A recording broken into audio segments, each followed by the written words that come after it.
मैं श्री सदगुरु शिष्य दुबे जी ये आप लोगों से निवेदन करता हूं कि इस वीडियो को आप ज्यादा से ज्यादा देखें और इसको लाइक कमेंट जरूर करें। प्रेम से बोलिए स्वामी जी महाराज की जय, खलवा धाम की जय, संत समाज की जय।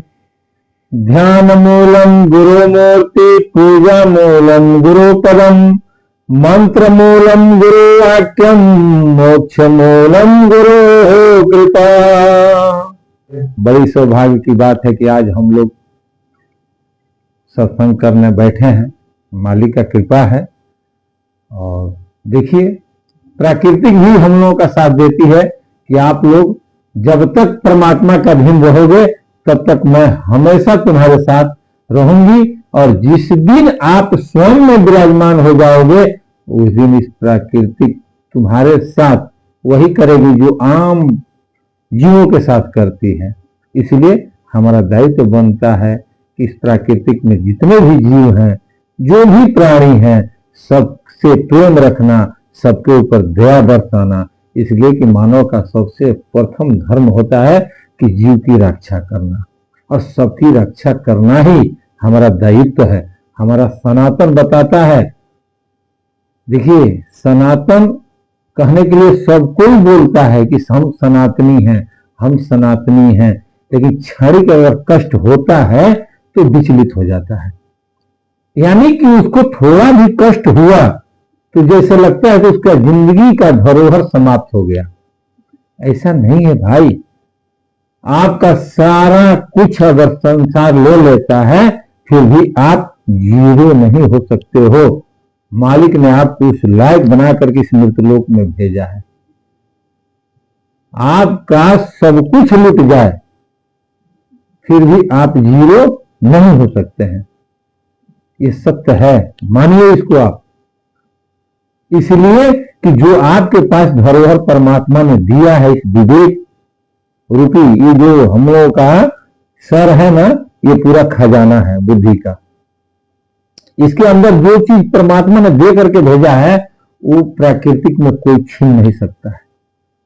वो तभी छीनाएगा कि जब आप प्राकृतिक के और परमात्मा के विपरीत कुछ करते हैं, जिससे दोनों को कष्ट होता है। प्राकृतिक को भी कष्ट होता है कि तुम आए थे हमारे पास क्या करने और क्या कर रहे हो, और परमात्मा को कष्ट होता है कि हम तुम्हारे पास इतना मेमोरी देकर भेजे थे, इतना बैकअप देकर भेजे थे कि तुम ये क्या कर रहे हो। तुम उस मेमोरी का सही इस्तेमाल नहीं कर रहे हो भाई। अब हम क्या करें तुम्हारे साथ। तो प्राकृतिक और परमात्मा दोनों एक साथ मिलकर आपका मेमोरी हैंग कर देते हैं। हम पढ़े लिखे नहीं है, इसलिए उतना हम नहीं जान पाते वो किस लैंग्वेज में बोला जाता है। आप लोग समझ लीजिएगा कि जब परमात्मा और प्राकृतिक देखते हैं लोग कि आप उनके बताए हुए दिशा निर्देश से विपरीत दिशा में आप जा रहे हैं, तो परमात्मा और प्राकृतिक मिल करके आपका जो दिमाग रूपी मेमोरी है इसको परमात्मा हैंग कर लेते हैं, और प्रकृति को बोलते हैं कि इसको छोड़ दो। आप लोग देखे होंगे दुनिया में बहुत ऐसे लोग हैं जिनका दिमाग काम नहीं करता है, वो क्या करेंगे। इसलिए अपने जीवन में एक चीज याद रखिए आप कि किसी न किसी संत के शरण में आप चले जाइए। आप किसी न किसी संत के शरण में चले जाइए। और संत के शरण में जाएंगे कब आप। संत के शरण में जाने का एक ही मार्ग है भक्ति। जब तक आप अपने घर में अपने माता पिता के प्रति, अपने बहन भाई के प्रति, अपने पूरे परिवार के प्रति अगर आप लगाव रखते हैं, प्रेम करते हैं, तो ये घर में जो हमारा जो मकान है ना, इसके अंदर देवता का वास होता है। और ये लोग प्रेरणा देते हैं कि तुम घर ही में हमें क्यों पूछते हो, तुम्हारे ही जैसे मनुष्य का बनाया हुआ मंदिर है, चलो मैं वहां भी हूं, वहां भी मेरी प्राण प्रतिष्ठा हुई है। जब आप घर से निकलकर मंदिर में जाते हो, तीर्थ धाम जाते हो, तो आपको ज्ञान होता है। वहां रास्ते में बड़े बड़े लोग मिलते हैं। बड़ा लोग कौन? जिनके पास आस्था है, परमात्मा के प्रति संवेदना है कि भाई चलो परमात्मा है, भगवान है, हम देखे नहीं है लेकिन भगवान है। वहां जब आप जाओगे, मंदिर में जाओगे तो पुजारी मिलेंगे, पुजारी से आप पूछोगे कि ये बताइए कि आज हनुमान जी का इतना पूजा पाठ होता है, हम हनुमान जी के परम भक्त हैं, हम शिव जी के परम भक्त हैं, हम शंकर के भक्त हैं, हम आदि शक्ति जगदम्बा के भक्त हैं, फिर भी हमको कष्ट क्यों होता है?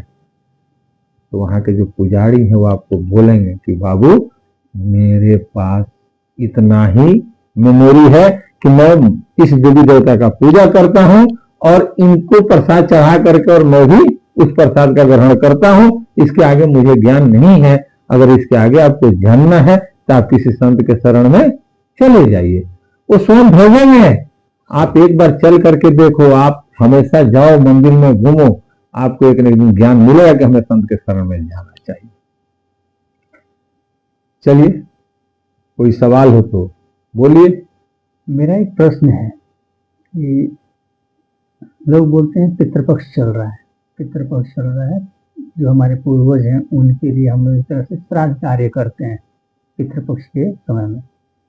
तो मेरा प्रश्न ये है कि जब कोई भी अपना शरीर त्यागता है, किसी की मृत्यु होती है, तो उसके परिजन जो हैं उसका नियम पूर्वक सारे श्राद्ध कार्य करते हैं, तेरहवीं वगैरह सब कुछ कर लेते हैं।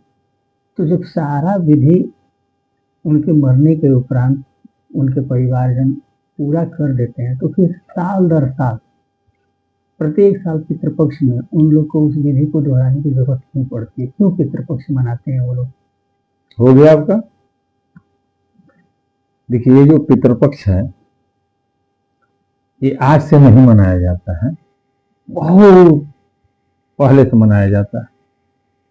इसका रीजन है, रीजन ये है कि जो हमारे अपने सभी संबंधी रहते हैं, जैसे माता पिता, इन्हीं लोगों का पितृपक्ष मनाया जाता है।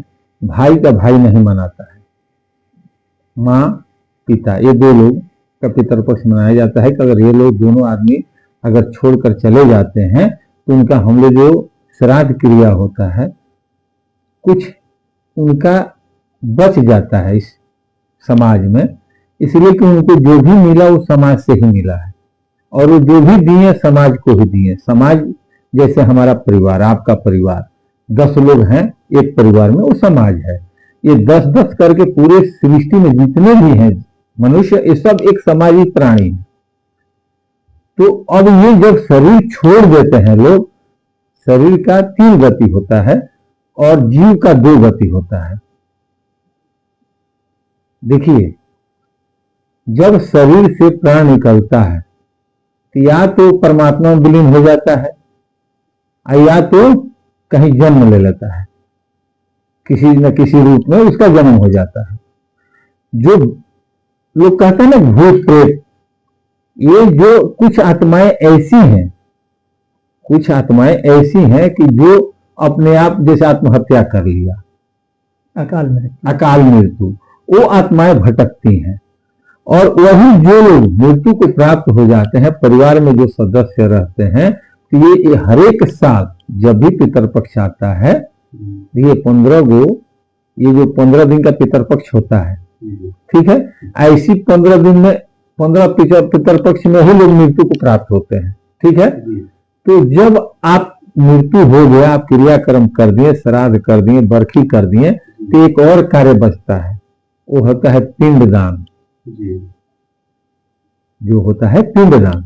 अगर जब तक आप शास्त्र के अनुसार, जब तक आप अपने माता पिता का जाकर गया में या बनारस में या जहां मुक्ति का धाम है, वहां जब तक आप पिंडदान नहीं करते हैं, तब तक वो लोग इस मृत्युलोक से वहां नहीं जा पाते हैं। कहां?